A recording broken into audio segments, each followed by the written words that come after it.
Performance is tongue-in-cheek. How much of it's done with this? Is it all done with a sense of humor? I think, yeah, I do. I think it's a lot of what I do is well, not a sense of irony, you know. I think it's good to see someone, a performer or whatever, and say, now, does she mean that or doesn't she? Because it makes you ask questions, and it makes you see that there's two sides to every story, and everything isn't cut and dry, everything's black, everything isn't black and white, you know. So, and I think that I try to make that clear in my work by being tongue-in-cheek. So, I never want to be taken completely seriously. I think that that's the death of anyone. Of course. Well, that is the problem, isn't it? That people think you mean it most of the time, don't they? Do you mean everything you say? I mean everything I say, but in terms of like my performance and stuff, I mean, certainly in my last show, much of what I did was tongue-in-cheek, and I mean, I'm being very sincere with you right now, but when I present a performance, for instance, and many times in my songs, there's a sense of irony that most intelligent people see it.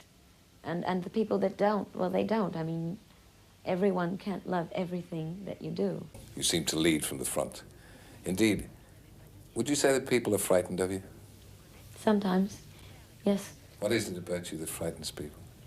My boldness, because I'm very confrontational, Yeah. you know, and I think it's hard for people to hide from me when they meet me. Are you frightened of anybody yourself? I suppose I have been, yeah. Yeah. What makes you nervous of people? I feel the most nervous around people who can't be honest with me, who can't look me in the eye, who are afraid of really presenting themselves to me and being honest. Were you always powerful? Were you always confrontational? Have you changed? I don't know if I've always been powerful, but I certainly have always been confrontational, yes. Do you like being powerful? Do you like power? Who doesn't? Not everybody.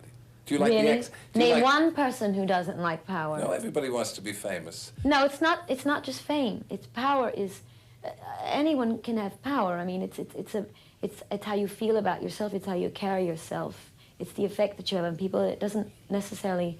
It's not synonymous with fame, and I think that I don't think you would find a human being on this earth that wasn't interested in power. Yes, it's how you exercise it, of course, isn't it? Yeah. Do you think you exercise it properly? Yes, I do. Yes. Is anybody likely to tell you to your face if you don't? There are many people who disagree with my opinions and my points of views and the way that I live my life or carry on, and they're welcome to their opinions. But within your own circle, is there anybody who ever disagrees with you? Yes. What do you do to them? What do I do to them? Yeah. I have them sentenced to jail and I have their heads cut off. Yeah. But what I mean is, do you welcome I listen disagreement? to, yes, I absolutely insist on it. I don't want a bunch of people, you know, running around kissing my ass all the time. I prefer people to be really upfront and honest with me.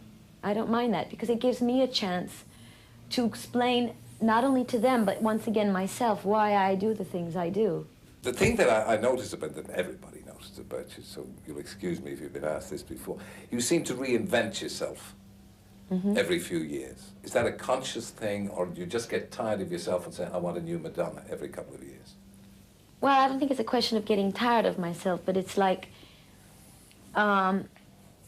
it's all different aspects of my personality, and I just kind of I focus in on different aspects of my personality, and I kind of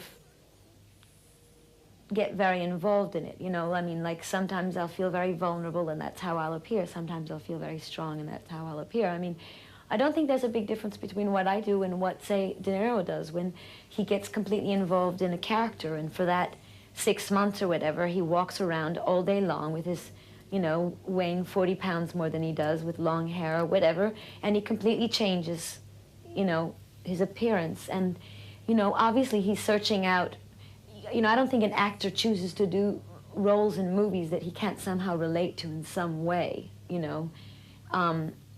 So, in a way, I think it's very similar. You know, I'm just kind of acting out different parts of my personality.